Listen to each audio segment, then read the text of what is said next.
अगर आप भी चाहते हैं बिट्टू मलंगिया इंटरटेनमेंट का ऑडियो वीडियो सबसे पहले आप तक पहुंचे, तो लाल बटन को दबाकर चैनल को सब्सक्राइब करें और बेल आइकन दबाना ना भूलें।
बस में न बाटे हमारी होली में जवानी, चूजाता डोरिया पे रंगवा के पानी, रंगवा के पानी।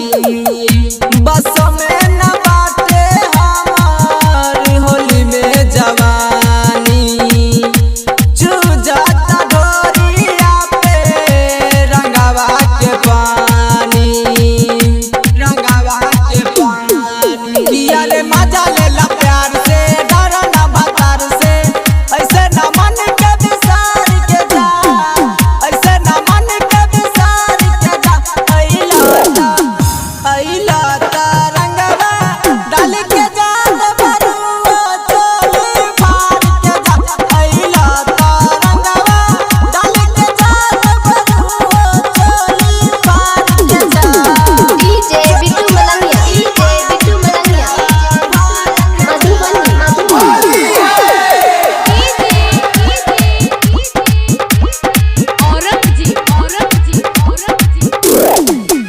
अमरजीत राजधानी बुझा जवानी के, अजूले सजान दुख मिटवल ना बखानी के, बखानी के, बखानी के।